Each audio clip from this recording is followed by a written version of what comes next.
house on a misanthropic night fit to give candy to a baby. Poisoned. Slime-edged rain cut through the taped window cracks of my flea-bitten two-story walk-up with such a vengeance, the fleas were packing their bags for the first ferry to a better dump. Even the usual losers who called me regular to help them find Elvis, their high school sweetheart, or George W. Bush's brain hadn't called in a week. And my open case file was as empty as a Victoria's Secret on a nudist colony in Salt Lake City on a Sunday in summer. That's when I heard the knock on my door. The door with Dill Marz' private eye in gold letters a Boy Scout painted for his Eagle project so long ago that having a Facebook meant you had priors in a rap sheet. I said door was open, and the vision scuffing up my name walked across the joint like a lemon meringue pie riding a lazy Malibu ocean wave with the rhythm of a Chicano lowrider. She eased it down and into the chair opposite mine. The dreaminess of her demeanor tossed a log onto the fire of my erstwhile dreams. Dreams. The whittled future of our past. And she was the shipwright who could set my course straight. Her lips parted to reveal a thick peanut butter sandwich on white bread minus the peanut butter, with crust removed. Those perfect white teeth. You can always trust a person with perfect white teeth to be telling the truth. 28 years of private eyeing, the teeth never once lied. The veritable vision's lips moved. I'm as innocent as a lamb, Mr. Dill. Marz. Mr. Marz. I knew she was innocent. I knew as sure as Samson shouldn't have trusted Delilah. I saw the proof. Bicuspids, canines, molars. I just wanted you to know that before I began. She told me her story. I was an orphaned lamb when Granny Oakley took me in long ago. And now Granny has gone mysteriously missing. Disappeared. Vanished. And I think you're the man who can find her. Will you help me, Mr. Marz? Will you find my Granny? I'd have helped her locate my left toe. The one got shot off by a pet monkey gone wild during the war. She abandoned her big fine house, went to live the way she'd been happy once, when she lived simple.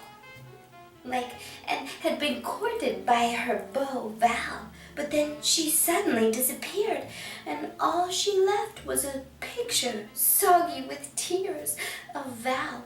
I didn't know what it could mean, or if it could mean anything. It's the only clue I can give you, plus a couple of names. Please, Mr. Marz, will you help me find my Granny? I'll pay anything. I gathered the evidence. I'll do anything if you'll find dear, lovely, sweet old Granny. By the way, my name's Chastity. I'd always been a soft touch for a dame in need, and a cash-stuffed envelope, so I took the case. With a little luck, maybe I'd soon be able to join them fleas in a better part of town.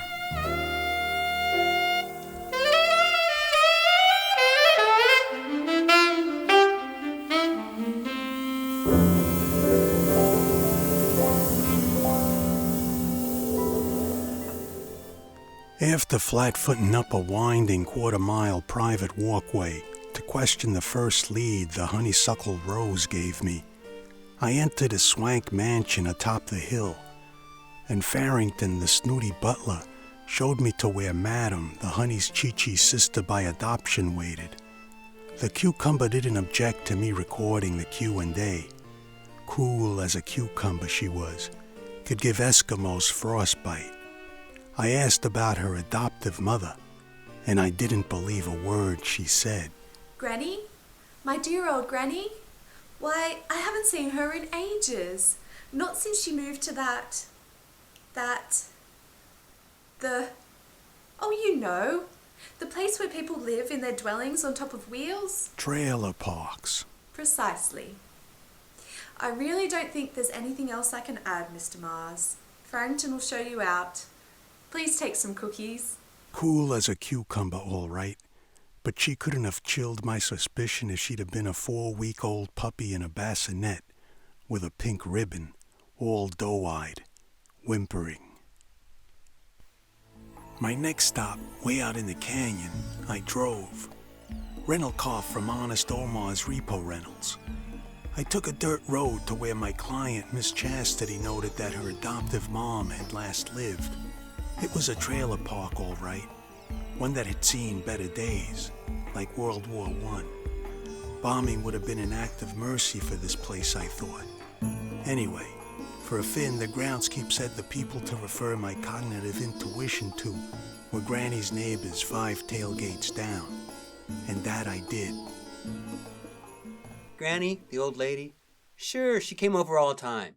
Haven't seen her in a while, though. She okay? Anything happened to her? Nice old lady. Always baking cookies. Oatmeal. Only oatmeal. Really good, too. Best we ever tasted. Made with love, she'd always say. She'd come over, talk, we'd listen, eat cookies, and have a nice time. We liked having her over. She talked about when she was a little girl. And cookies. Always about making cookies. And about her beau. What was his name? Valentino. Boy, she loved him. But we think things turned bad between them because she'd choke up thinking about him and then leave. And that's everything, honest. We don't know anything else. Honest. That's all we know. Nothing else. Nothing else at all. Right, hon? Right, hon? Those 2 kids were okay. Honest. Believable. I gave them my card and said call me if Granny came back. There'd be a C-note apiece for 'em. They offered me a soda, warm. Hadn't paid the electric. But I don't drink on duty, and off only milk of magnesia, with a shot of irony and a sprig of melancholy.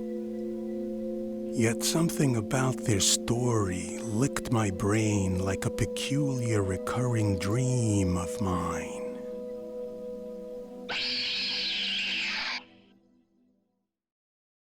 After returning the repo to Honest Omar, I went back to my office. I lugged up the stairs and passing my neighbor's apartment, his door wide open. He sat parked ready to waylay me. Hey, Dill, come on in. You know, I've been waiting for you. So, you got yourselves a paying client. Now, paper thin walls in this place, a fella hears everything, and I think you can use good old Bobby Bo's help, right? So, you want to know where Granny is? Well, you need to talk to my woman. She's Granny's daughter by adoption, and she'll give it to you straight, boy. Now, don't believe anything the other daughters been telling you. They're just plumb crazy. Crazy as crazy can be. They'll have you chasing your tail, and it ain't gonna work out. So, you want the truth, talk to my old lady. She's down Alameda. Now, 444. Now, you need to go around back. You need to knock 3 times. Then 3 times more. Then 3 times more again. And 3 times over, and then no more. You knock 3 times too many or too little, she'll come out and kill you. You got that, buddy? Well, I went a-knocking, and I must have knocked right, 'cause nobody came out and killed me. I kinda wish they had. That skinny witch, she sent you here? Or was it the blonde bimbo? My sister's by adoption. Those 2 stinking phonies, they just care about the money. Old Granny's dough, and I don't mean cookies. I asked them for a few of bones. What do? They turn me away. Cheap chiseling, no good smoothies. Granny's missing, and I'll bet they have something to do with it. And they want me out of the picture. Well, tell them for me that they can drop dead. Dead! Dead! Me and my leverman, Bobo, ain't going nowhere. Nowhere. Those witches tell people I'm crazy. Me? I'm the sane one. They're the crazies. Killed Granny, I bet. Watch out, mister, because they're both crazy. Crazy. Crazy. After the basket case, I needed that milk of magnesia like a needle needs a haystack, and stopped at Louie's gin joint and House of Friendly Dames for a glass and a handhold by Velvet, the barmaid. She was out, so was the milk, and Louie told me I better get to my office quick. My secretary'd been desperate to reach me. Whilst I strode quick to see what Marla wanted, my gastrointestinal kept telling me I should quit this racket. Take up something easy. Children's party entertainer. Maybe Marla had something uplifting for me. Like a quartet of soothing angels around a quilt of solace stuffed with $100 bills.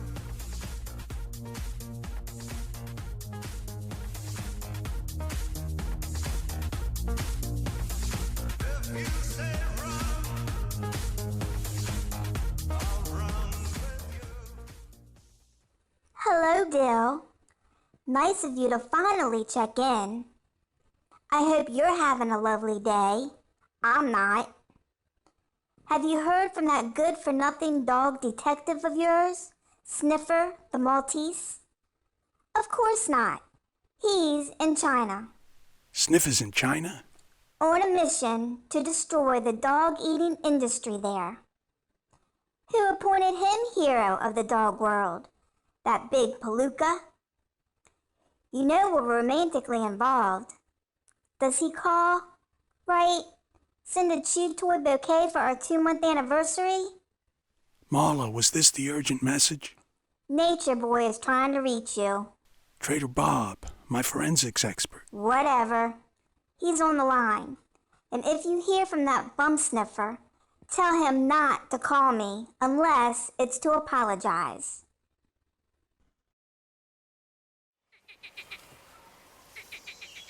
Hello, mate. Can you hear me all right? From out here in the wilderness, as I scour for signs of the long-lost Granny. I've been getting all kinds of inputs, signs, evidence of foul play, mate. You were right to come to me for forensics and that sort of thing. Wait. What's that? Some more inputs coming to me from the emissaries I sent out through the bush for clues. Nah, it's nothing. Just my boots rubbing against the environment. Natural is how I operate. No fancy machinery. Nature and my trusted emissaries reporting back their valuable findings. And here's a doozy. Granny's former flame, Ashcan Sam, that's right, the rock and roller from the, the 80s. Check him out, mate. Check him out. He'll know where to find poor old lost Granny. I'm sending you his number. Gotta go though. More clues coming in from my emissaries. Bye, mate. Ashcan Sam. He's your man.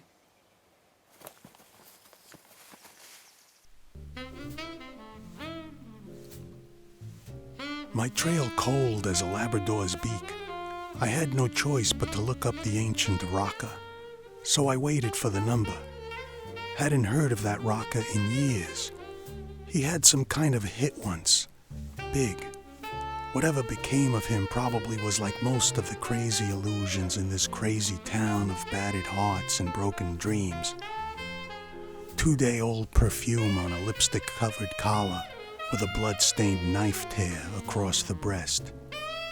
Trader Bob's message came. I dialed a number.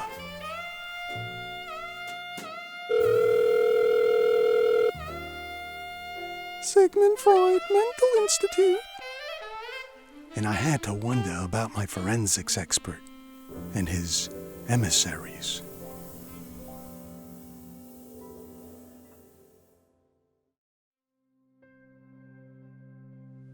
After I arrived at Sigmund Freud, a guy in a white coat led me down a long corridor to Ashcan Sam's concert hall. The white coat said to smile, not take my eyes off Ashcan, and absolutely not refer to Purry Kitten. He unbolted the door and stayed outside, while flashes blinded me inside the room.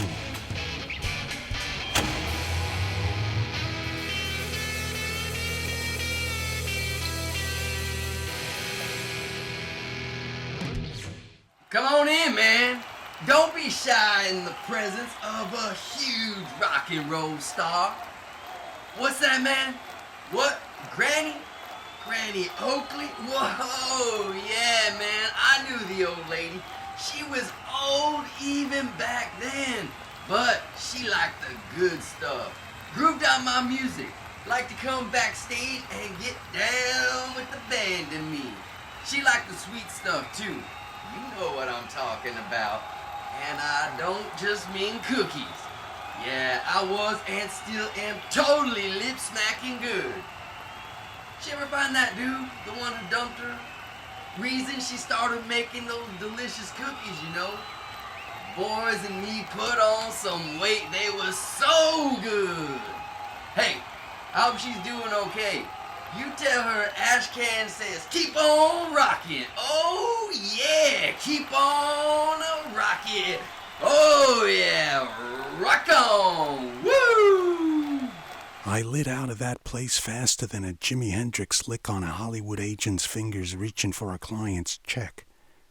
And seeing this case turn colder than a tin toilet top, and as somebody had replaced the soles of my feet with walnuts, I headed home to take a load off 'em. My office was also home. I picked up Chinese and leaned back on my chair to watch the evening news for any cop I knew who might have gotten his mug on the... 2 weeks ago, the world fell in love with Snuffy the seal, who washed up on shore injured and dehydrated. We now go live to Snuffy's triumphant return to the sea. We are just moments away from releasing Snuffy, the rescued seal, back into the ocean. And now you see it, Snuffy's triumphant return.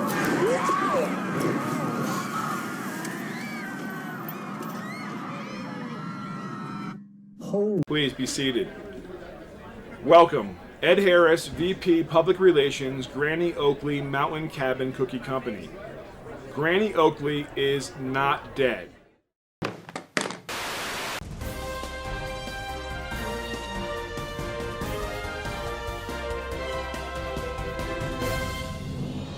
Big breaking news this evening.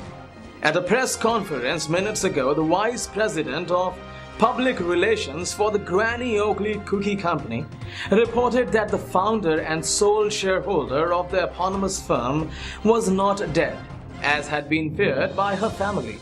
Miss Oakley, the reclusive but much-loved creator of the indescribably delicious secret ingredient-filled addictive goodies, began her company after spending a dirt-poor childhood in the mountain coal country of West Virginia.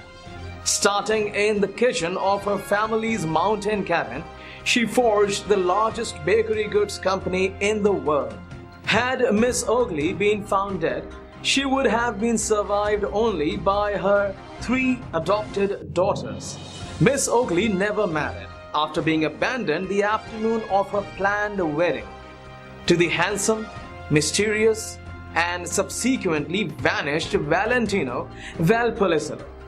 Afterwards, Miss Oakley swore to dedicate her life to bringing her love-filled oatmeal cookies to the world. No other details of Miss Oakley's whereabouts were provided. In cricket news,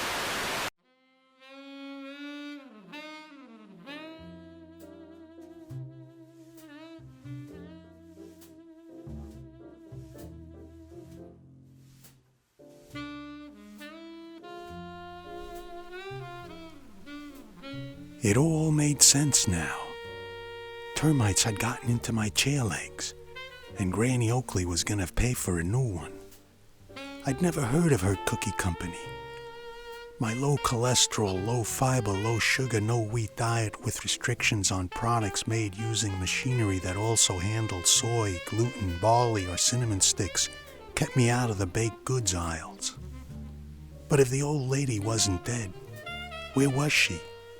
And were any of the jokers I questioned in on her disappearance? As a private eye, I couldn't keep relying on the evening news for information. Ladies and gentlemen, this urgent world news bulletin.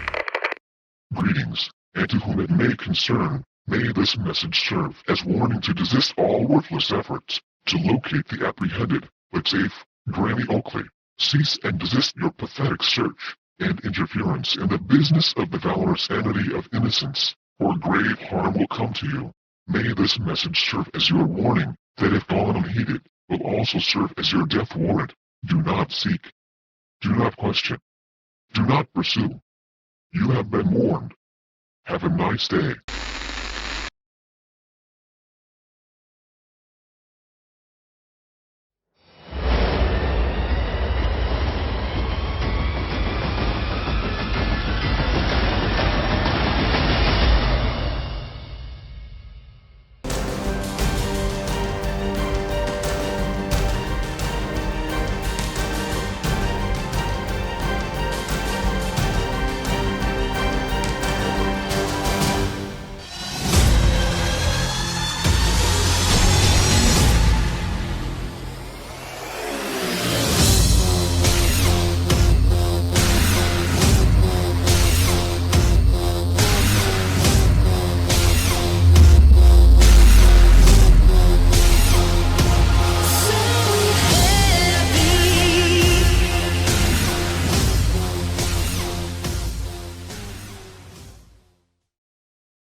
After surviving the fiery explosion that tried to bake me like an Idaho spud, my subsequent low expectations for new clients materialized.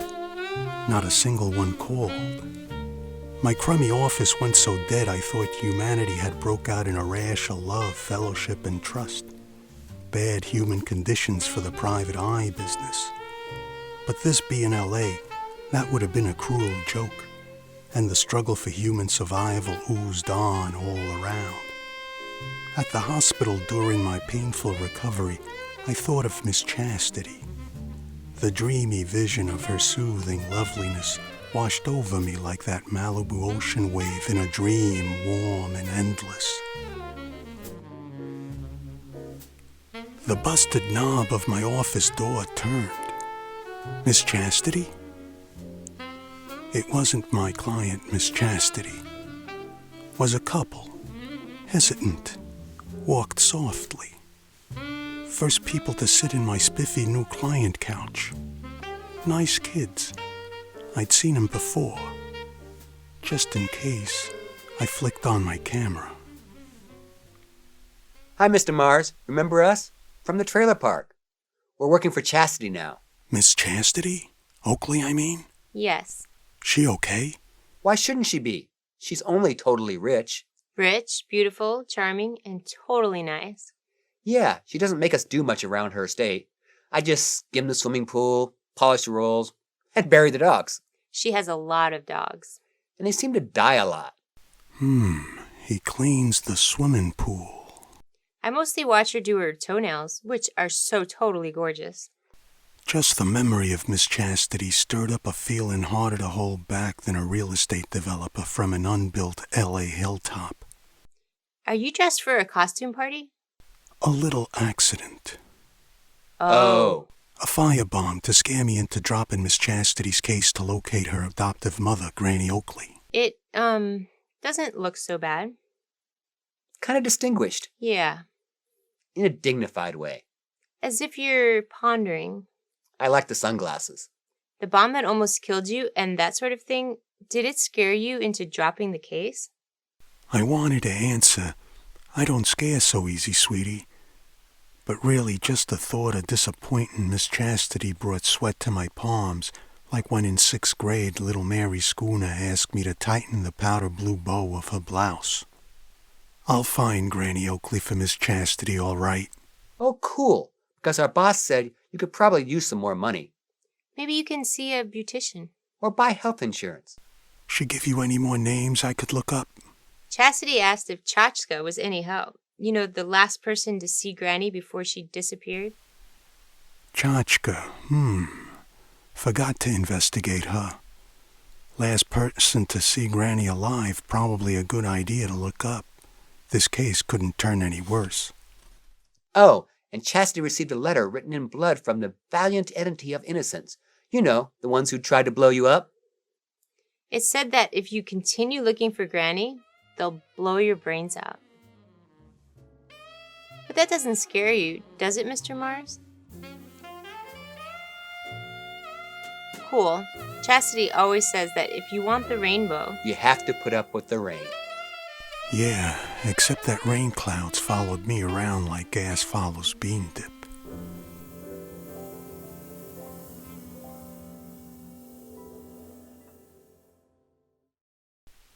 I took a long, winding train ride through the mountain coal country of West Virginia to question Chachka, Granny's personal herbalist and confidant, before Granny disappeared, and now caretaker of the Oakley Mountain Cabin Shrine.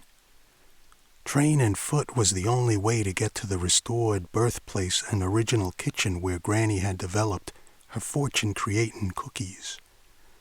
Granny stipulated that no roads be built, or telephones or even indoor plumbing be put on the land, thus keeping it all as when she lived there years ago. Cozy, I thought, of Granny's little cleaned-up birthplace. But face to face with Chachka inside, I thought I'd passed into some kind of parallel universe. She waited in a bedroom that couldn't have been Granny's. She'd prepared me tea, man tea, and was strange as hair on an eel. I have been expecting you, Dill Marz. Now please to have tea of gooseberry, garlic chives, blessed thistle, jopai with licorice, and slippery elm. It put male power in body. I love it. And Granny too. Oh, I have a message from stranger. It say for you to go Scotland, and on bonny banks of Loch Lomond you find Granny. I give you letter with a map, but first, man tea. Sit. After feeding me 3 cups of manpower tea and blocking the door for 2 hours, Chachka let me go, shaking her head and muttering something about American women, scissors, and diapers. My beard grew fast, but that was all. And I had an itch. Per the letter, I boarded a plane for Scotland and Loch Lomond to find Granny, my face sporting a protruding 5 o'clock shadow. By the time I got to Scotland, my fully materialized beard looked to the flight crew like I had disguised myself. Security took me aside, and I explained that if I really was a terrorist, why would I want to look like one? They scratched their heads, and then I told them about the man tea. Oh, man tea, they grinned, and let me go. Over hill and dale, locks and loads, marshes and moors, my hired guide, Guido O'Dougall, led me toward where Chachka's map said I'd find Granny. After lots of miles and lots of smoked fish, and not passing a single McDonald's or a guy in a kilt, he led me down their version of an LA freeway to my destination, and I paid him. Nice fella. Too bad he didn't speak English. I approached a fancy estate out in a field or moors or whatever the scrabble was I walked over for 3 days. Inside, a butler led me through to inform the owner who I was, whilst I listened outside the door. It was open a crack, so I did my job, peeked in, and I saw her take a call on her big TV screen from one of them new fancy pants techno-sleuth detectives. Good news, ma'am. No clues so far on the whereabouts of Granny Oakley. My top agents are on the search worldwide. I think it's safe to say her disappearance is likely permanent. Come in, Mr. Marz. You weren't supposed to hear that call. No matter, at least you saw what a real private detective looks like. I'm Granny Oakley's daughter, real daughter. DNA confirmed. I wished I drank, 'cause a pint of gin was just the thing to melt the block of ice that formed between my shoulder blades. And while it melted, I told her about Chachka's letter. That I'm Granny's actual daughter was only discovered around the time Granny disappeared. I was shocked as anyone. Of course it has its benefits. I'm laying claim to the company. Things could get very sticky for everyone. I imagine that my sisters by adoption don't want Granny found any more than I, except perhaps the crazy one who the other two keep away from any money. Why else would they hire you? In any event, I'm sorry you came all this way here, but honestly, I know nothing about any letter. My conscience is clear. I surmise you've been the butt of someone's practical joke. Granny's disappearance is bringing out the worst in people. Money usually does. Sorry. Although, you might try J.P. Merlin, the producer. He and Mom once shared intimacies. If it's any help, the company plane departs Edinburgh for the U.S. this evening. If you leave now, you can make it. Now I really must tend to my knitting. Goodbye, Mr. Marz. A solid gold patsy I'd been, gold-plated rather, all sap in the middle. Some private eye I was, being scammed into a wild goose chase. Near the airport I re-encountered the epitome of culinary civilization and kissed smoked fish, fish eggs, and cow blood pudding goodbye forever.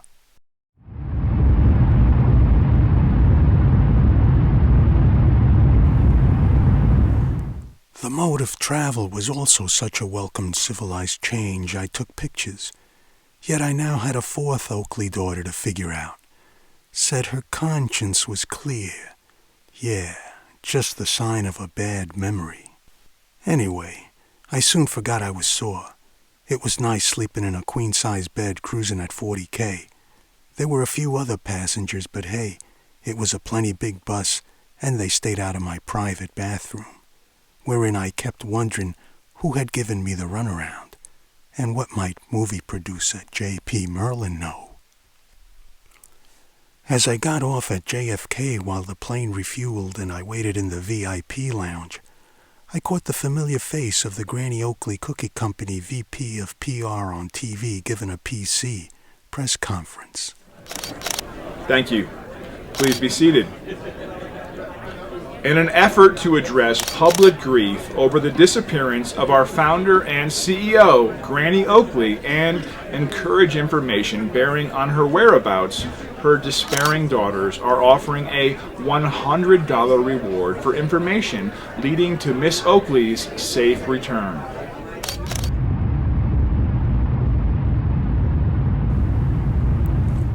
News commentators thought 100 smackers sounded pretty skimpy. I agreed.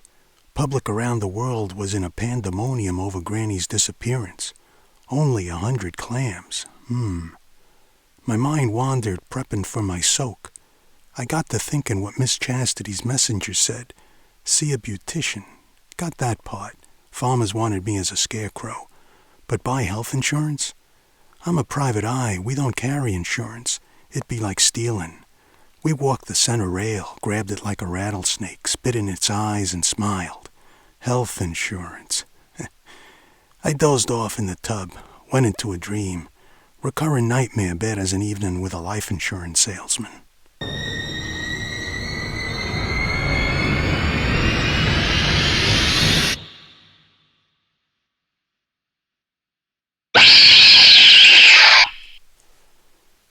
When I woke, we was near in L.A. Could smell the diesel smog through the kiwi and lychee notes air freshener in my cabin before they booted me off. Passing through arrivals, I caught a glimpse of Pacino on a blonde's arm coming in from Croatia, and on the TV news, Granny's youngest adopted daughter coming in from crazy. When I saw that sleazy press conference today, I wanted to spit, pull out my hair, burn off my tattoos, and I wasn't even mad yet. 100 stinking bones is all my cheap chiseling adopted sisters with the millions they got from Granny and that they keep me away from is all willing to pay to find our adoptive mom. Are you kidding me? 100 stinking bones? They spend that on twat spray for their own twin tarantulas. Those two phony, floozy vampires. My sisters, I mean.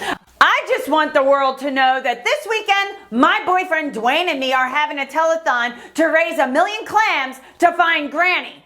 There's going to be entertainment, big acts, stars, dancing elephants, maybe, the works, and you're going to watch. And we're going to reach our $1 million goal.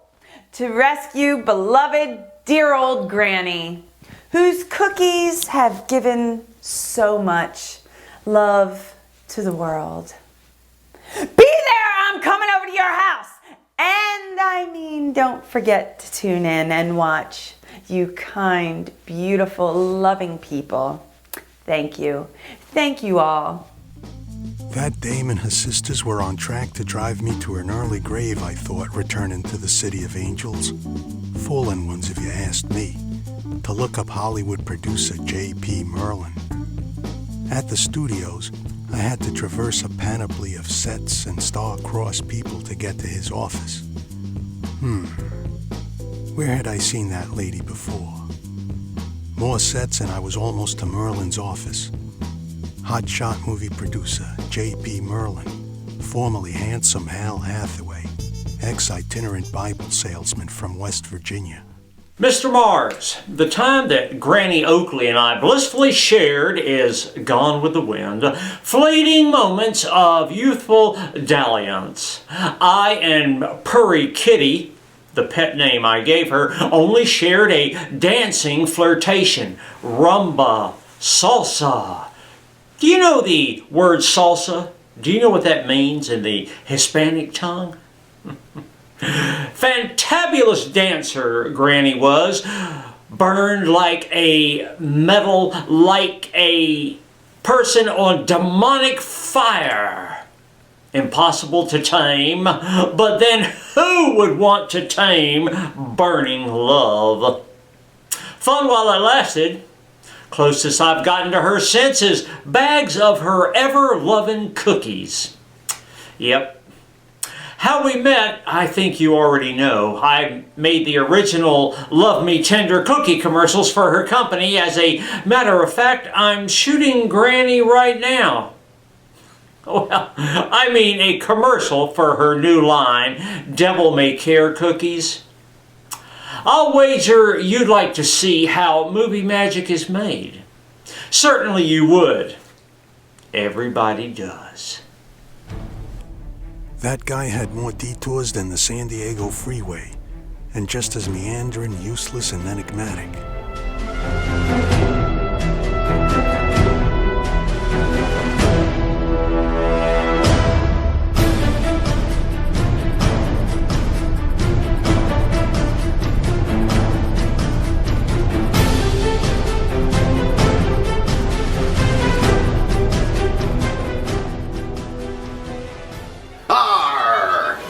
The world I've bidden for that which quakes men's hearts and makes them tremble wenches' souls. Gold, nay, power, not.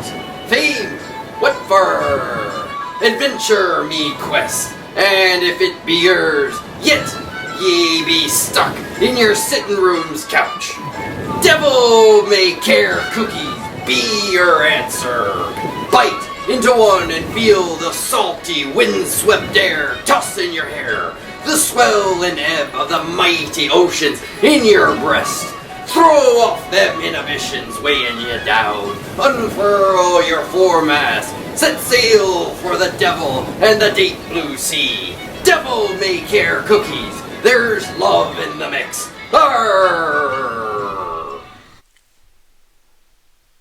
Heading back to my office for messages from Marla, my secretary, I kept asking myself where I'd seen that pirate character before.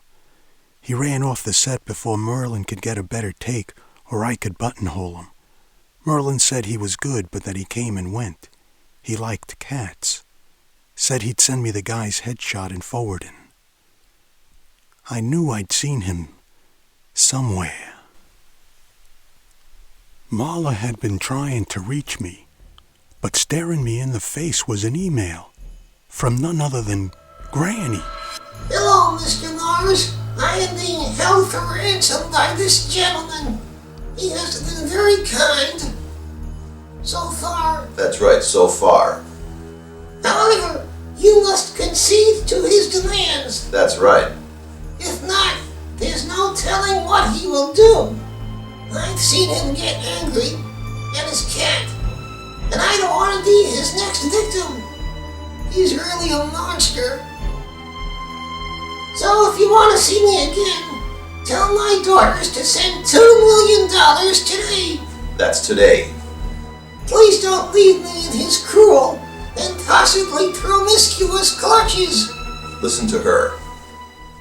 Man, oh man, what a nut job. Anyone could see that wasn't Granny, so tiny. Granny Oakley was at least 5'6". I clicked for Marla, my private secretary. Finally! Do you think I have nothing else to do but wait around for you to check in, Dill? Has Sniffer the Maltese, my supposed fiancé, returned? Don't answer. I know he hasn't. I saw in the Doggy Daily that he's still in China trying to destroy the dog meat-eating industry there. Except that in the picture, he's standing between two lipstick-wearing poodles, and some of it's on his collar.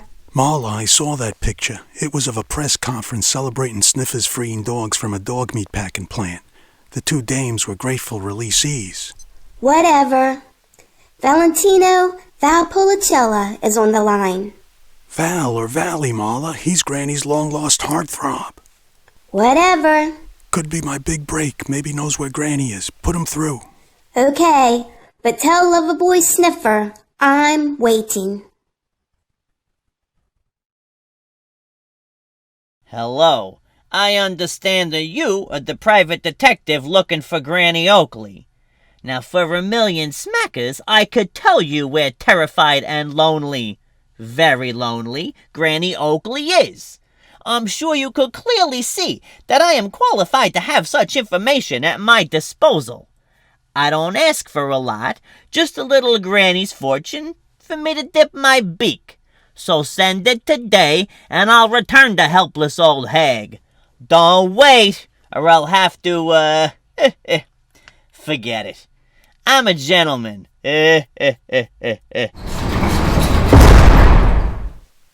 Holy mackerel. Imposter extortionists were coming out of the woodwork. That guy's mustache looked nothing like Valentino's, and it was all starting to stick in my craw such that my head and gut needed something, and not the hail of bullets sprayed at the metal door that I installed after the last attempt to dissuade me from this case.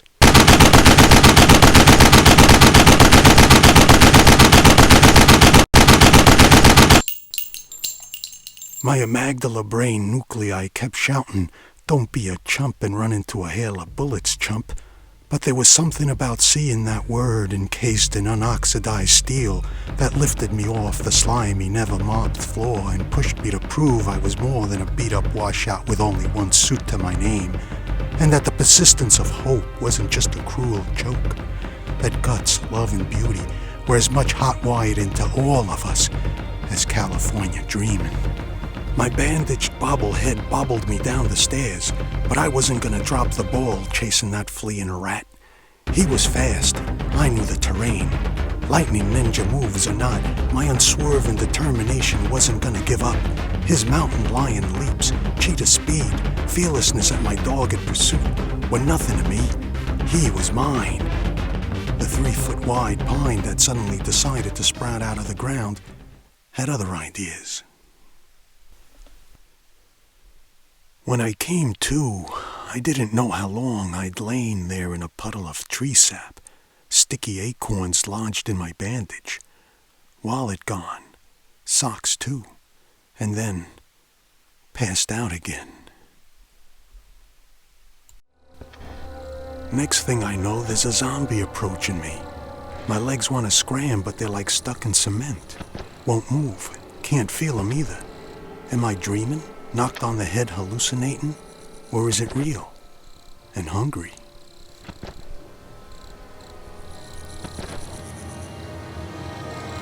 So, yeah, like what you want to do is like totally stay away from Pop Romeo and totally avoid amnesia. Granny isn't there, alive or dead. Yeah, totally.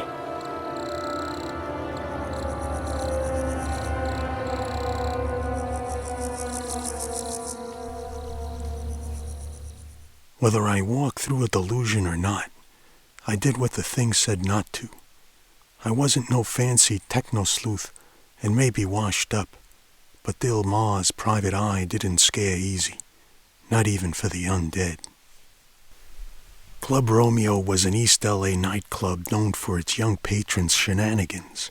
Kids. I was young once. Normal to make a little hay. But apparently, it'd been a while since I felt my oats. What I saw in there was like from some other dimension. The dames? I couldn't believe my eyes. It was like they was injected with some kind of hallucinogenic thing. Dancing like wild in some field. Dancing like nobody was looking. Or was I still in that dream with the zombie?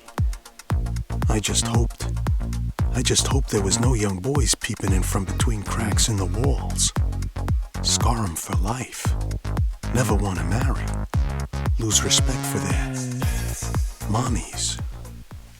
The next place, Amnesia, I'd have preferred to forget.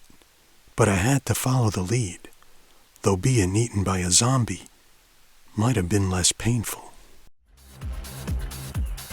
Definitely wished I was back with the zombie, dream or real. Walked around the place. People looked at me friendly or high, couldn't tell which. All I knew was I had to get out of that place. It was no place I was going to find Granny Leeds, or anything having to do with her case. But I was wrong. Painfully wrong. In the crowd, I spotted someone dancing scantily clad with 15 shirtless, beltless dudes. Miss Chastity, smiling like a lighthouse on fire, and tossing me on the rocks of disappointment, soaked in suds. That's when I lost her, somewhere between the foam. But I didn't care. I scrubbed my way out and headed home. Walking to my office, crushed, alone, beat, bruised, so tired I couldn't think the word exhausted. Too many syllables.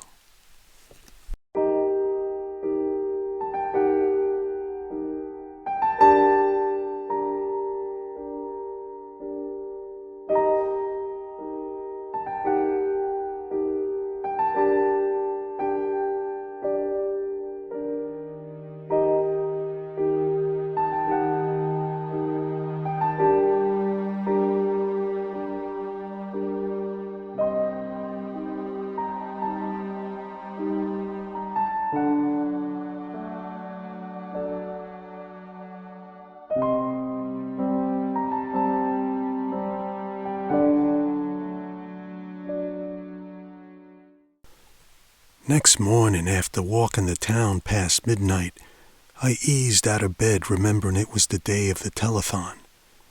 Infused with shots of milk of magnesia, antacid, and the embedded acorns removed from my bandages, I ambled to my TV. Granny's daughter had promised big stars. Who knew? Hollywood and all. Maybe Schwarzenegger, Stallone, Selleck might show. I'm sorry, Miss Smith, but the procedure you want me to perform is beyond even my excessively compensated skills as the finest cosmetic surgeon in Beverly Hills. Thanks, Mr. Wiggles and his harmonica playing mice. Weren't they great, folks? Yeah, great. Just great. Okay, while my team prepares the next amazing act for you, I want to remind you to call in your pledge. All your money goes towards finding Granny, beloved and not forgotten Granny, creator and maker of your favorite cookies, and probably suffering unimaginable torture at the hands of who knows what evil, like maybe even in some basement without a big screen TV. Unlike lard butts like you lounging in your comfy homes enjoying this free telethon that you're supposed to be sending money to.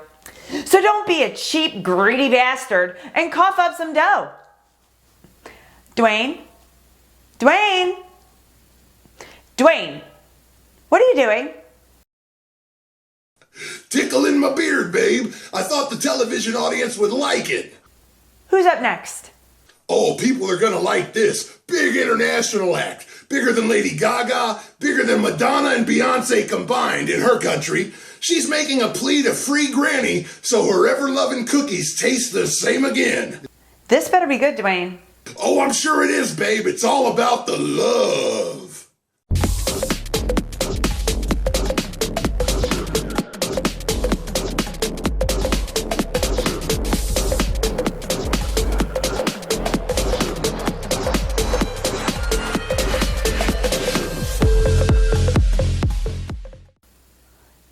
Dwayne? What the hell? What the... Oh! Goodness me. Wasn't that a lovely, colorful folk dance, folks? Sweet, sweet, tender movements. I was moved, as I'm sure you were. Sweet, hope-filled foreign star, counting on your kindness to send in your money to save poor old Granny. Dwayne, has any of the big Hollywood stars that you promised phoned in? Well, not yet, hon, but this next act also loves Granny and wants her original love-filled cookies back. Here's a really super spectacular act, bigger than Lady Gaga, Madonna, and Beyonce combined in their country. Dwayne, I'm coming over to kill you if you put that woman on again.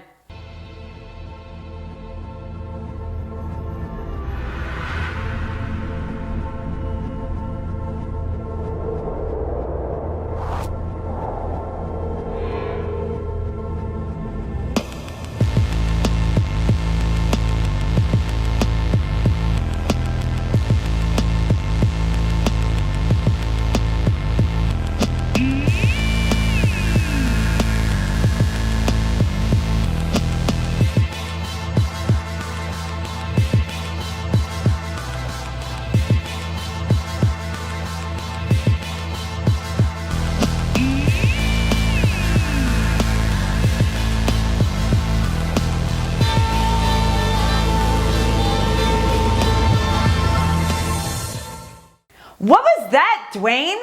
They can't even spell. Forgot a letter? Wait, babe, I gotta...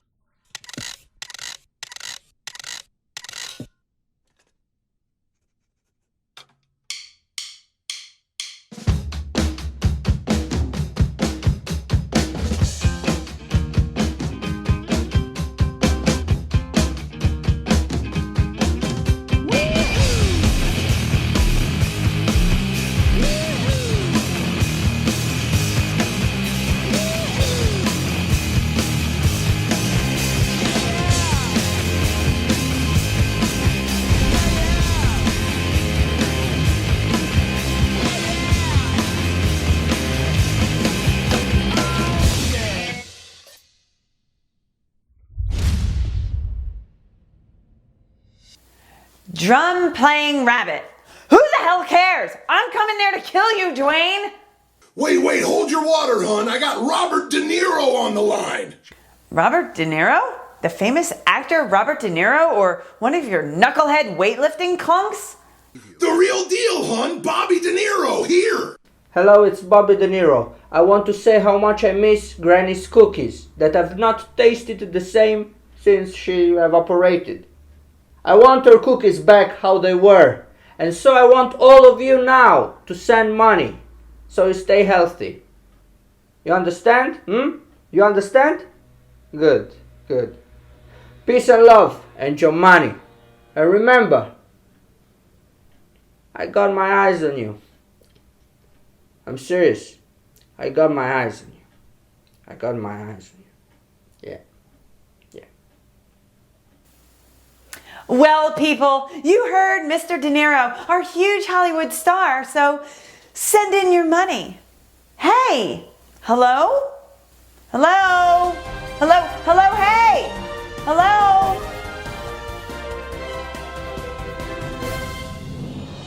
Breaking news, ladies and gentlemen. Just minutes ago, Los Angeles police announced the death under suspicious circumstances at his Beverly Hills home of fabled Hollywood producer-director J.P. Merlin. Often compared in cinematic styles to director David Lynch, the meticulous Mr. Merlin was best known for his Academy Award nominations Love Forever, More Love Forever, and Love Forever and Ever and a Day, and for his early underground masterpieces Plaster Puppies and Penis Erectus Goes to Mars. He is also remembered for his brief but burning fling with Kooky Empire founder, the famously vanished and much beloved Miss Granny Oakley. According to family, Merlin suffered from melancholia but was slated to begin shooting Devil with the Blue Dress, Blue Dress, Blue Dress, a docudrama of Mitch Ryder and the Detroit Wheel starring Leonardo DiCaprio in the title role. Mr. Merlin is survived by his 7 wives and 13 children. Police are investigating the possible source of the patches of cat fur found lodged under Mr. Merlin's fingernails. They also are attempting to identify this suspect in the possible murder case. We now return you to your regularly scheduled program.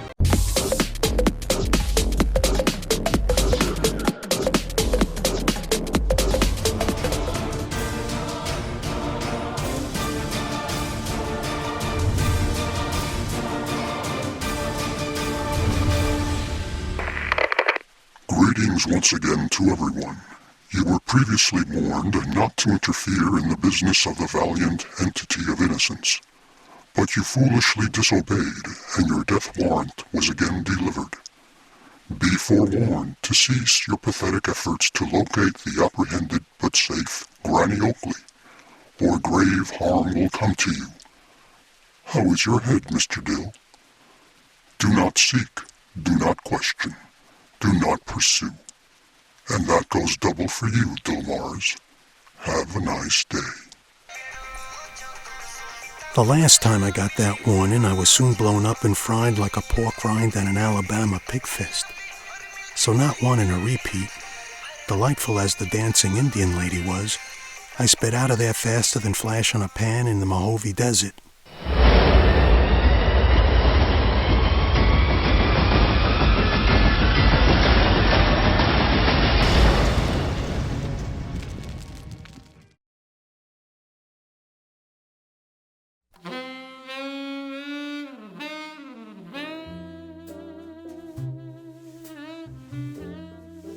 "4 months, 2 days, 10 hours, 12 minutes since I was rolled into UCLA emergency. Give or take a couple of months. I diddled in my hospital room watching the soaps while waiting release from the PMUU. Pretty messed up unit. After having been blown up again by the valiant entity of innocence. I'd taken to turning off the tube sound, knew the reruns by heart, and the chatter impeded my thought processes, still trying to figure out Granny Oakley's mysterious disappearance and all's them involved.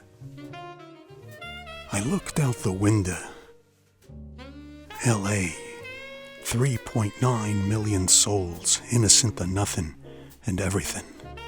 Each struggling to survive, make it through, live above the slime and ignominy, determined to isolate that single kernel of truth that offered the perspicacity to realize their dreams and discover why they was put on this no man's land that each had to face and eventually settle for himself in his or her own way. There was a knock on my door, but it wasn't my day nurse come with my final dose of Pepto, milk of magnesia, preparation H, and aloe vera cream. No, it was her. She who got me through my pain-filled nights of recovery, the memories of her pure, gentle manner, and those teeth, those perfect white teeth belonging to her. She who'd put me up in this swanky private room in UCLA General. Fresh-cut lilies sent to my room every day, although she, my benefactress and client on the Granny Oakley case, hadn't visited. Miss Chastity, in the flesh, like a trolley going over speed bumps, sat her caboose down. Or was I dreaming? I'm as innocent as a lamb, Mr. Dill. I'll do anything if you'll find dear, lovely, sweet old Granny. By the way, my name's Chastity. I wasn't dreaming, but it wasn't Miss Chastity like when I first laid eyes on her, remembered, and still dreamed of, and whose dreamy image regrettably now melted in the microwave of my mind like mozzarella on white. reality. Cold, hard truth of reality. Sort of that. Is there something wrong, Mr. Marz? You, Miss Chastity, I wouldn't mistake you anywhere. But you, I don't know, as if something's changed. Indeed, Mr. Marz. Your refined, manly detective instincts don't lie. I'm putting away my childish past, my former self acting as someone else, taken up as I was, wanting to be loved and adored, but mistakenly bartering my soul. I've decided to become a nun and turn away from my misguided ways and earn my name. You see, Mr. Marz, I blame myself for Granny's disappearance. Yeah, she'd gone Catholic. Or Protestant, meaning guilty of something. I am, her eldest adopted daughter, role model for my two stepsisters. But I became like the little lamb who lost her way. I've come to understand that you don't need fancy jewels and all of those things. Why, I feel so guilty about what I've caused you to go through to find Granny that I want to make amends. Please, I thought. Don't tell me you bought a car. I've bought you a car, hired a company to plaster the city with fine Granny posters. I do hope you'll keep looking for her. I hope that the suffering you've endured hasn't stripped you of your manly bravery. Oh, is that a picture of your girlfriend? I hadn't suspected her of being involved in Granny's disappearance. But now suddenly clear-headed as a guy's self-honesty waking from a dream allows, I had my doubts. Was the free car to butter me up? I'd come to realize I wasn't no hard-boiled detective, but being blown up, beat up, broken up, heartbroken, bamboozled, strung along or sweet-talked by everyone on this case had got me to semi-boiled and fried. My sister, I said about the picture. I feel so terrible about what's happened to you, Mr. Marz. But will you still help me? Will you, Mr. Marz, please? You won't deny a nun. I don't deny nobody in need, Miss Chastity, but that wild goose chase you sent your pool boy and manicurist to put me through, Chachka, the trip to Scotland, Granny's real daughter, J.P. Merlin's death, giving me a car now. I got my doubts. Well, I don't know anything about a Scotland trip. I never met Chachka. Mr. Merlin's death was a shock to me. Granny's DNA-confirmed daughter turned out to be a fraud. It was in the newspapers while you were recovering. And the couple who worked for me, I never sent to see you. I fired them on account of them stealing Blinky, my pet tarantula. The car, I just thought it would cheer you, make you happy, Mr. Marz. Man, did I feel like a heel. An A1 low-down heel. Of course I'll stay on the case for you, Miss Chastity, I said. You can count on me from here to eternity. Or at least till the next bombing. Thought I'd humorize the atmosphere a bit. Oh, thank you, Mr. Marz, thank you. And here, I brought you these pictures and movies of Granny when she was young. I don't know if they can help, but they're sort of cute and funny. The old pictures of Granny did cheer me up. She was a swell-looking gal back in her day. Pictures of her shooting turkey in the mountains of West Virginia. Picture of her taken by some roving Hollywood photographer when she arrived from the hills to break into movies. Screen test. Couple of old movies she was in. Yeah, sure, Miss Chastity, I said. I'm gonna find the old doll. Oh, thank you, Mr. Marz, for believing in little old me and not giving up or running away like lesser men would. Men not as masculine and brave as you. I'm going to say so many prayers for you as a nun. It'll put even more hair on your chest than I'm sure it already has. Goodbye, good luck, and remember me? She slipped me the usual stuffed envelope, car keys, then primly left. And I, realizing that as a nun, my counterfeit dreams of a future with her could never come true, The roused, private-eye doubt instincts baked in me like the secret filling in Granny's cookies grew and warmed in my craw like an optimist on a psychiatrist's couch. "Remember me," she said. I would. I hadn't forgotten the picture of the blonde that the cops identified as a suspect involved in the death, possible murder, of J.P. Merlin. No, not by no long shot. Not by no long shot.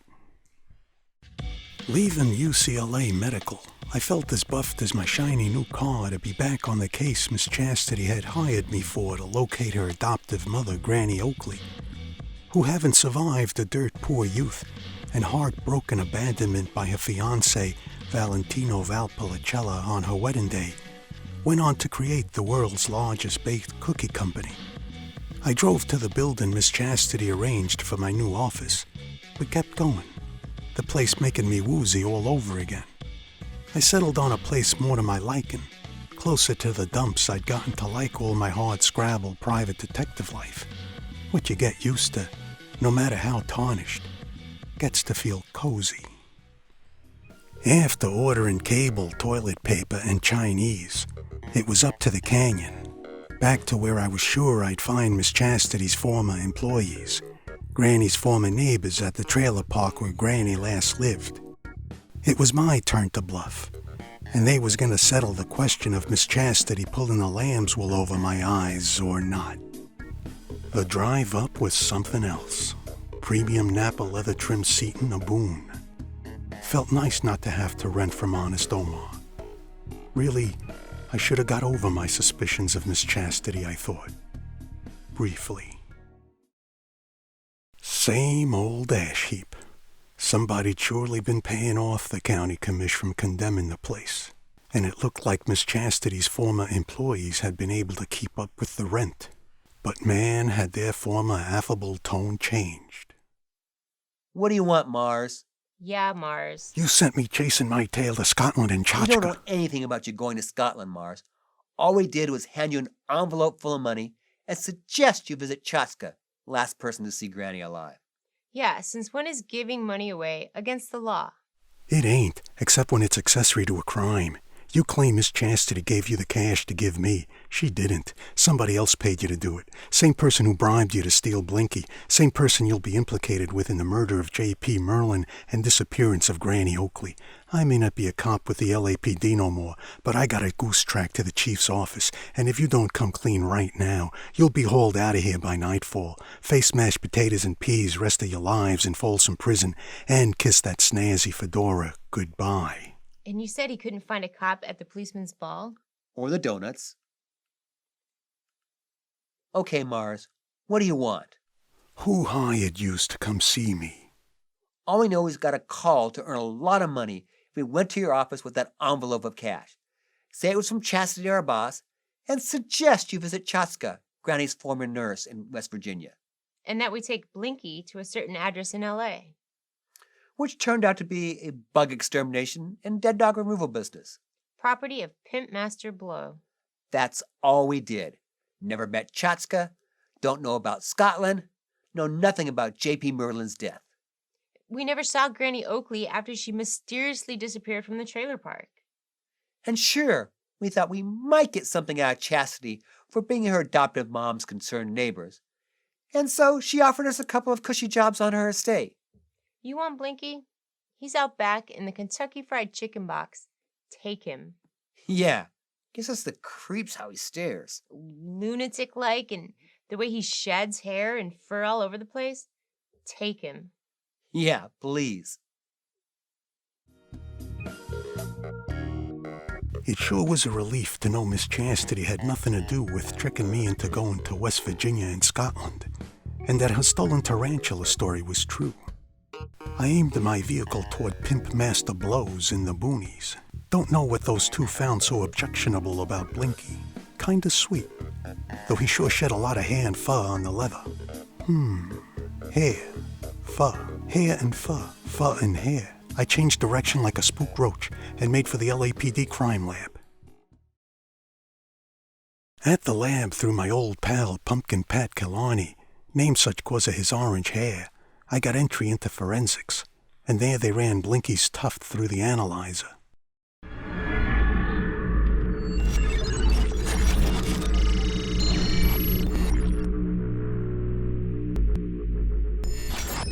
It was an exact match with the supposed cat fur that the media reported found under J.P. Merlin's dead fingernails. Blinky had been at the scene of the crime, and Pimp Master Blow was going to tell me how and why. Pimp Master Blow's place wasn't no anthill or terrarium. Still, it smelled like a scorpion's nest to me. Or maybe it was the dogs everywhere, dead and toothless, or alive and venomous. Pimp Master Blow was, well, Pimp Master Blow. Vincy Pitsy Spider could not have been kinder. I got them from who you say, but they did not stay. Neither did Chastity have anything to do with what I got to say. I took the box Blinky was in to Marlene. Normally I exterminate. This time I visitate. The spider was a surprise to Marlene's eyes. How the hell was I supposed to know Marlene's breathing would go freezing? Allergic reaction, fatal contraction. Blinky followed with crumbs back to my shack by the railroad track when Chastity came searching for Blinky. Now get off my property, dig? As I dug, and dodged away, I got out a blow that he'd sold Blinky to Miss Chastity, and that prior to the trailer couple, he disposed of Miss Chastity's dead dogs. She'd overfeed 'em Granny's ever-loving cookies for dogs. They'd bloat and kaplunk. You might say they died of too much love. It was a relief to eliminate Miss Chastity as being involved in her adoptive mom's disappearance, and that Blow wasn't aware of Merlin's spider phobia. Nevertheless, I was no closer to solving the case, or so I thought, traveling to my P.O. box. It was stuffed, bills and Chinese takeout menus, but also, from J.P. Merlin's office, the headshot and contact on the pirate actor in Granny's cookie commercial. The guy who ran off before Merlin could get a second take and I could question him. One Martin Miff. The headshot, though, was of a different person. Had to be some mistake. Still, I knew I'd seen that pirate actor somewhere before. I headed over to the American Cinematic Arts Archive, the depository of almost every movie, program, snippet, bit, and commercial ever aired on the big screen or TV, and where I'd soon receive the biggest showstopper of my career. In a private viewing station at the ACAA, I typed Martin Miff's name and SAG number, and Miff's headshot popped up all right, but looked nothing like the pirate. Then came commercials and movies he'd been in. Was in Blue Ran My Blood. Pretty good cop flick. Followed by him in the Cookie Pirate commercial that must have been aired while I was in recovery. Devil may care cookies be your answer. Bite into one and feel the salty windswept air toss in your hair. The swell and ebb of the mighty oceans in your breast. Throw off them inhibitions weighing you down. Unfurl your foremast. Set sail for the devil and the deep blue sea. Devil may care cookies. There's love in the mix. Arr! Amazing what movie makeup can do for a face. Like magic. Another commercial in Miff's archive followed. Oh, konnichiwa. I, genuine samurai warrior, welcome you to Happy Jappy Sushi Restaurant, located 1444 Ronald Reagan Lane, Los Angeles, California.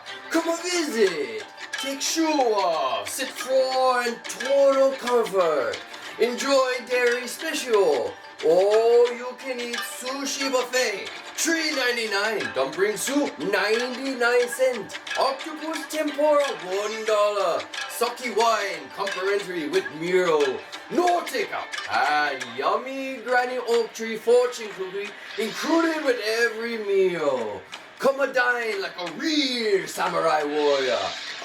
So dusku ka, you gonna like it.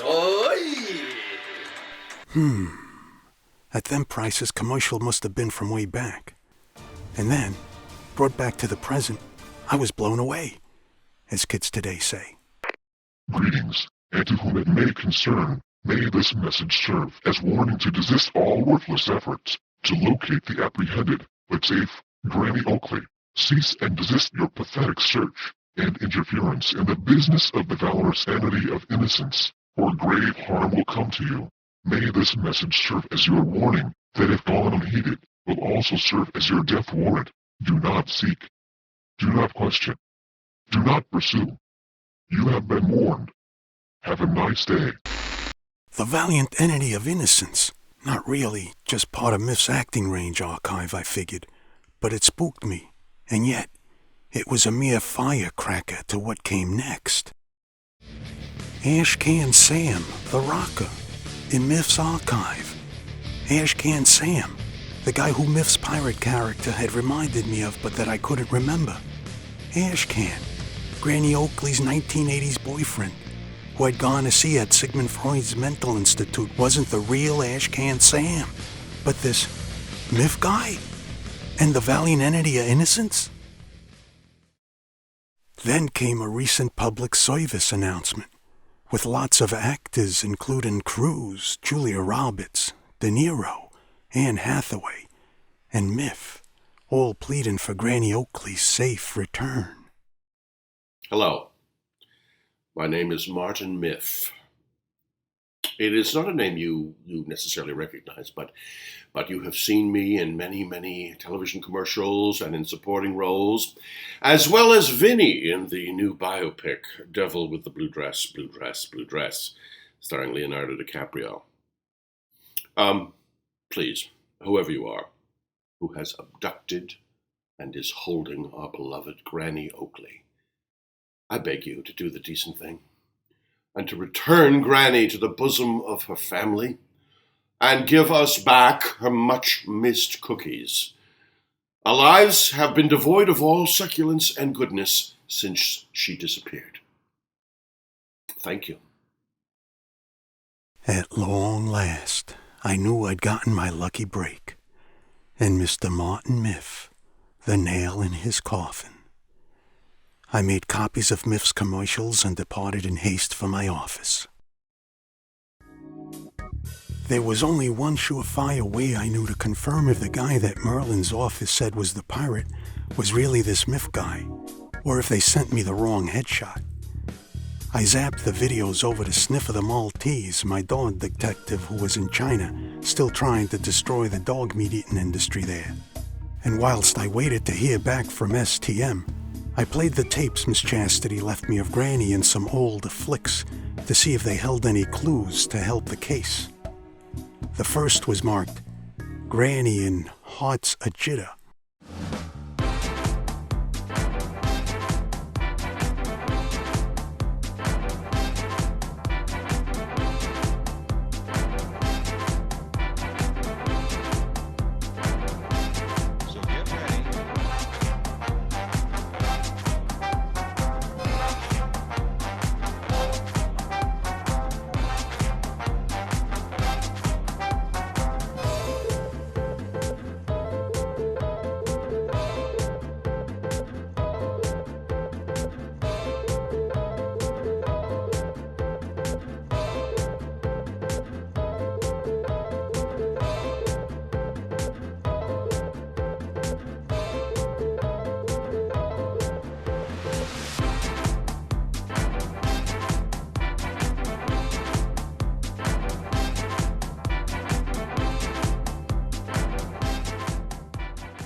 Solid. Like Merlin said, Granny was a regular ball of fire on the dance floor, but nothing there to help my case. Second tape was marked, Granny and Beat Me Don't Desert Me.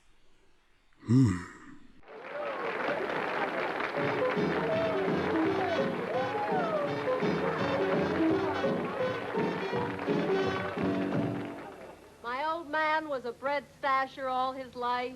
He never got fat. He wound up with a used car, a 17-inch screen, and arthritis. Tamari is a drag, man. Tamari is a king-size bust.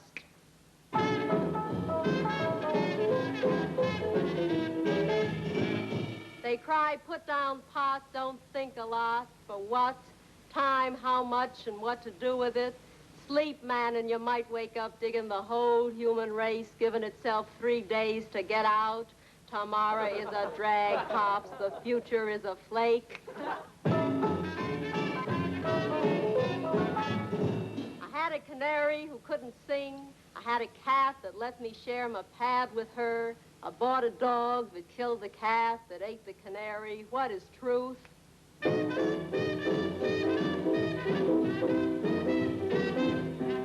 had an uncle with an Ivy League heart. He had life with a belt in the back. He had a button-down brain, wind up, a belt in the mouth, and a button-down lip.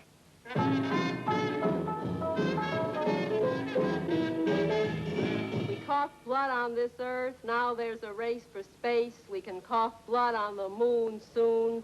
Tomorrow is Dragsville, cats. Tomorrow is a king-size drag.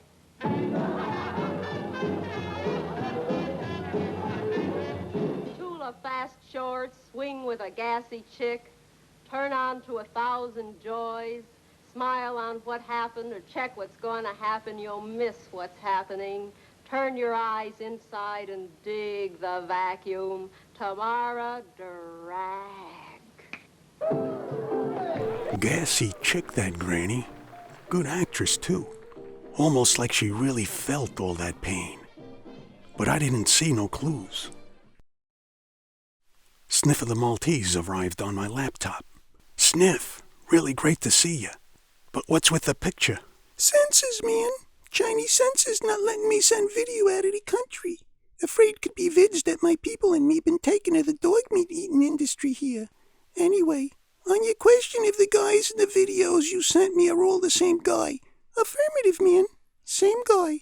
And don't ask me if I'm sure. I'm sure, man. Piece of cake deduction for super refined canine auto detection and my veteran detective skills.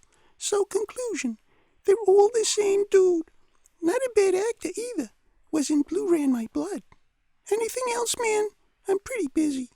How's Marla? Tell her I dream of her every night. She's still the only doll for me. Tell her that, man. I can't get letters out. Miss you too, Dill, but not much. Guess things must be pretty boring there, but you spending all your days at the archives. Don't worry. When I get back, I'll light a fuse under things for you. Bye, man, and get some sun. Oh, by the way, the real myth in the public announcement, he's lying. Doesn't want Granny found. Bye, man. I thought so too, little guy. Funny rapscallion. It was time to confront one Martin Myth, who Sniffer confirmed was as phony as tinsel on Tinseltown. But first I needed to tie up the loose ends of the bow on the package it was my turn to blow up on Myth. Nice pretty bow, with a viper's tail. I queried my forensics expert Trader Bob about his emissaries, called Sigmund Freud mental. Also, Merlin's family verified that he suffered from acute spider phobia, and that he had recently hired private eyes to locate his old flame granny. I then flim-flammed the 2 extortionists who contacted me with jail time if they didn't confirm who I knew they was working for. As for Myth, he just better not swear his honesty shiverin' and sighing, vow infinite truth undying, 'cause I knew as sure as love is a many-splintered thing, he'd be lying, and I was no longer buying. The traffic nightmare on the way to Myth's forced me to slow down, my lousy self-doubts to crop up, and my own personal recurrent nightmare to resurface trying to scare me, put doubts in my head, mock me. Yeah, mock me. Hollywood. Even the nightmares gotta have a shtick. Myth's domicile was about what I expected. When I phoned him earlier, I had to prevaricate. Told him I was a reporter from the LA Times, moved by his emotional pitch in the Hollywood Actors for Granny public announcement.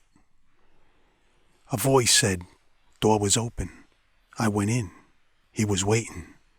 Looked just like his headshot. And guilty as sin. I'm Dill Marz, private eye, Mr. Myth. But you don't need me to tell you that. You already know me. I'm here to give you a chance to extricate yourself from the sordid spider's web you spun, are tangled to the neck in, and to which I hold the release thread, that I'm willing to pull if you talk to me straight. But first, I'll talk and you listen, although I warrant you the right to interrupt me if anything I say is inaccurate. You know who I am because on countless occasions you attempted to divert, befuddle, scare, or destroy my resolve to find Granny Oakley, not to mention blow me up to smithereens. You curveballed my forensics guy's emissaries with a phony lead to Ashcan Sam to get me so kerfuddled I'd throw up my hands regarding finding Granny. But you pitched wide, 'cause Dill Marz don't go down so easy. Turns out Sigmund Freud Mental Institute's full name is And Retired Actors Home. That was you as Ashcan in the Joint's theater wing, and from where you could come and go as you pleased, no locked door, all just show. You hadn't expected me walking in on you at Merlin's commercial, and so you vamoosed knowing I might connect you with Ashcan.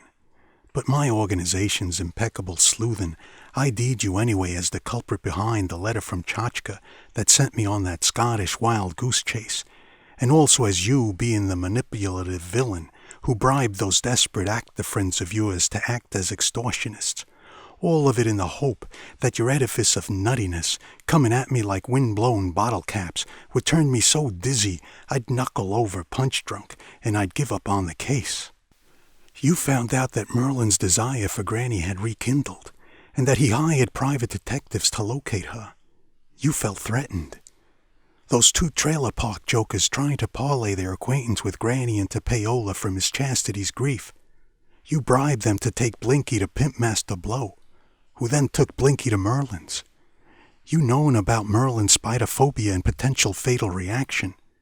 My staff even confirmed your voice as being the valiant entity of innocence.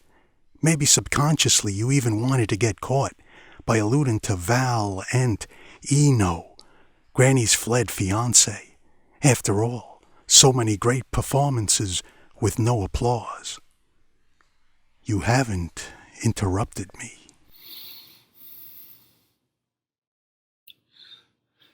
Everything you said is true. All too true. Regarding Valentino, as you surmised, I was hoisted with my own petard, and in fact your superior sleuthing has unmasked me.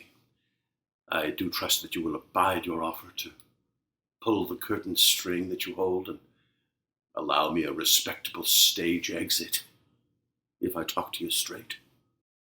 I will, if you tell me everything. As a young, roving Hollywood street photographer, the moment I first laid eyes on Francine, Granny Oakley, I was smitten. I followed her everywhere, attempting to woo her. But with so many admirers, particularly Valentino Valpolicella, with his devilish looks, his stylish sophistication, way with words, I had no chance with her. Well, when she and he were to wed, I offered to photograph their marriage as a wedding gift. The party was at her family's mountain homestead in West Virginia.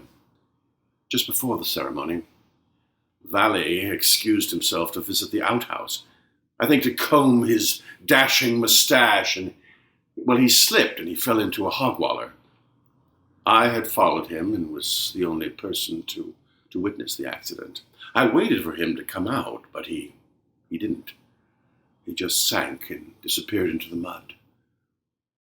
After he didn't return to the ceremony, Granny's daddy immediately suspected the city slicker foreigner had run off, having got what he wanted from his daughter the night before. And the story of Val's abandonment of Granny took hold, and it turned into legend. I instantly visualized my renewed chance to gain my beloved, and so said nothing about what I'd seen. Well, I'm ashamed now, but, love knoweth no bounds. Nevertheless, I failed. Granny soon devoted herself to baking her ever-loving cookies that she brought to the world. She held no ill will towards Valley, holding him dear in the softest place of her bountiful and loving heart. But she determined never to wed. When I discovered that Granny had moved to that trailer park to relive her early days with Valley, I visited and learned that age had enfeebled her mind. I wrote her a letter as Val, asking her forgiveness and for her to come to where I, Val, waited. She did, and that's the motive of her disappearance. However, I assure you, Mr. Marz, she's completely unharmed. Loony, but safe. And, joy of joys, with Valentino. It's true I tried to get you off our trail, confuse, frustrate, and terrify you. I took that picture of Chastity that was sent to the police. To possibly implicate her seemed like another good-bad idea in my tangled web. You said Granny's with Valentino. Well, I purchased the small tract of land with the hog waller. When the water dropped, I pulled out Val's body. Encased in dried mud, it was perfectly preserved. I kept it. And the opportunity to uncase him came when Granny joined me in the little place that I had maintained for she and I to someday share. Man, oh man, I thought. Nutty as a fruitcake. She's very happy there with her Val. I do the cooking and just about everything that makes the love of my life comfortable and happy. A little syrupy and thick, with a pesky fly still in the batter. But I believe you. Thank you. Thank you. And you did the smart thing, Miff. Saved your strudel, talking to me straight. Thank you. Now, Mr. Miff, only one thing's left. You gotta tell me where Granny is, or no deal, and I'll turn you in. I can't do that. I won't. I can't have her disturbed. Discovered as she is, placed in the shameless glare of paparazzi, her infirm condition revealed? No, I can't. No, I'll face the consequences. Turn me in. I'm not afraid.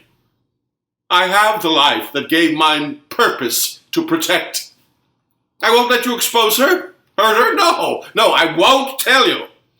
I give you my word, Miff. I'll confirm she's safe, then close the case. Give it up, Miff. It's the final curtain. No, you'll hurt her. You leave me no choice. Purry kitten. No. Purry kitten. No! Please stop! Purry kitten. Purry kitten. Purry kitten. Purry kitten. All right, you win. Please, no more. I'll trust you. If you promise not to divulge her location and whereabouts, I will give you the address with directions. I give you my word.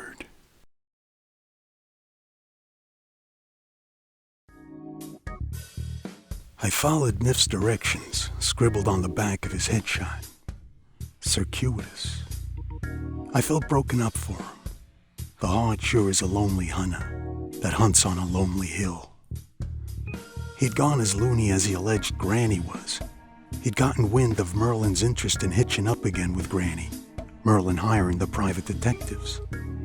He hadn't intended Merlin's death by spiderphobia. Wasn't in him. Distract or scare his rival suitor away was all. Company Miss Chastity hired did a nice job with the flyers and stuff. Poor Miff. Gone as loonball as he alleged poor old Granny was. Maybe they both was. Maybe neither. And maybe Miff was scamming me onto another false trail and fool's errand. But I didn't think so. He had the face of lost love found. And them's never lie. Never.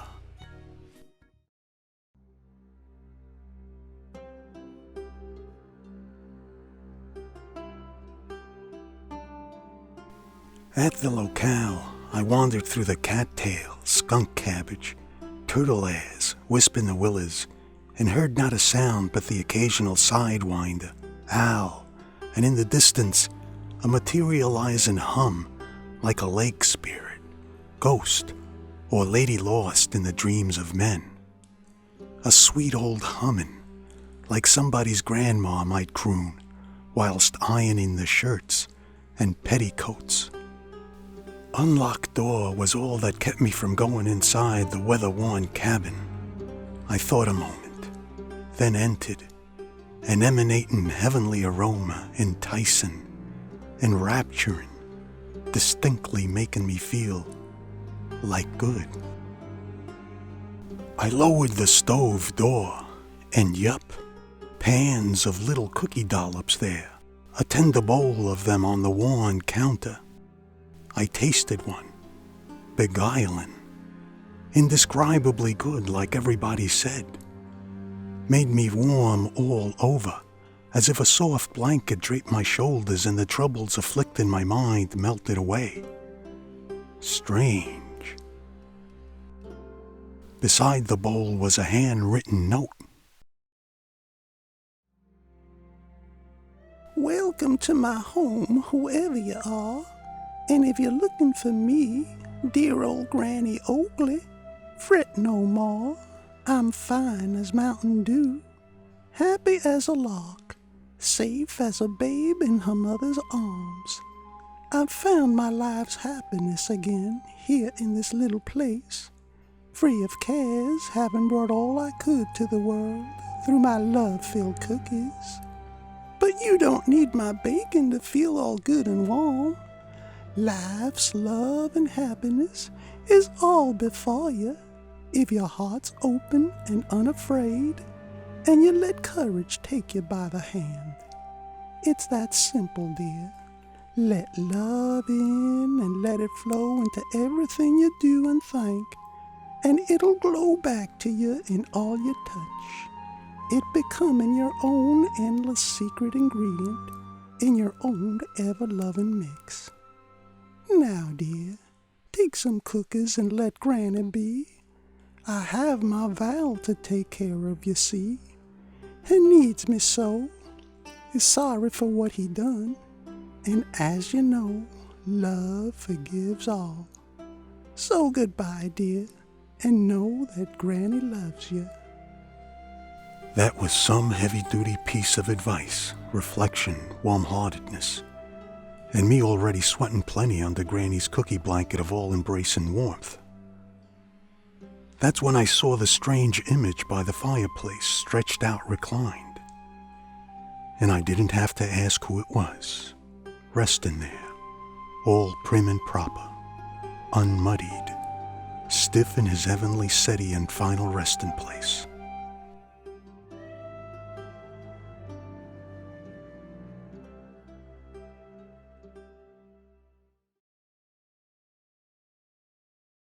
Granny had found her true happiness. Who was I to question, interfere any more? Deluded or not, I would respect the old lady's wishes. I would keep what I found to myself. Keep my bargain with Miff, too. Let him live out his own delusions his own kindly way, taking care of Granny. Both of them in their waking dreams find peace. I sent Miss Chastity my resignation, told her I'd be returning the car too, that Granny was safe but wanted to be left alone a while, and that I'd say more after she achieved her own ignis fatuus of becoming a nun. But really, who was I to question any of their noggins? Dreams. We're all filled with them. Dreams. Wild and wacky.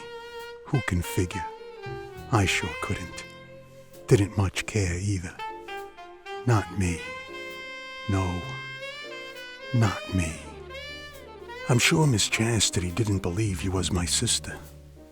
Little Mary Schooner. Always a sweet kid at school. Sisters too in that girl trio, whatever it was called. The Open Hearts.